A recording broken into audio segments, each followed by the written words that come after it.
ರಾಜ್ಯ ಸರ್ಕಾರ ಪೊಲೀಸ್ ಇಲಾಖೆ ಈ ಉಜಿರೆಗೆ ಸಂಬಂಧಪಟ್ಟಂತೆ ಮಂಗಳೂರಿನ ಉಜಿರೆಗೆ ಸಂಬಂಧಪಟ್ಟಂತೆ ಅಲ್ಲಿ ಹಲವಾರು ಕೊಲೆಗಳಾಗಿದೆ.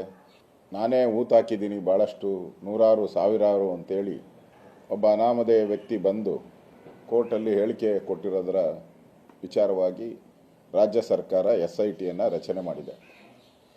ಈಗಾಗಲೇ ಧರ್ಮಸ್ಥಳದ ವಕ್ತಾರರು ಈ SIT ರಚನೆಯನ್ನು ಸ್ವಾಗತ ಮಾಡಿದ್ದಾರೆ.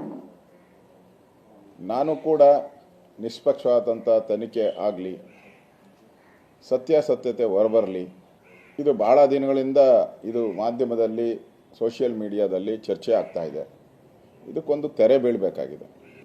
ಸತ್ಯ ನಿಷ್ಪಕ್ಷಪಾತವಾಗಿ ನ್ಯಾಯಯುತವಾಗಿ ಯಾವುದೇ ಪ್ರಿಜುಡಿಯಸ್ ಇಲ್ಲದೆ ಯಾರನ್ನೋ ಸಿಕ್ಕಾಕ್ಸ್ಬೇಕು ಅಂತೇಳಿ ಮಾಡೋ ಅಂಥ ತನಿಖೆ ಆಗಬಾರ್ದು. ಸತ್ಯ ಏನಿದೆ ಅದು ಹೊರಬರಬೇಕು. ಅದಕ್ಕೆ ನಾನು ಸ್ವಾಗತ ಮಾಡ್ತೀನಿ.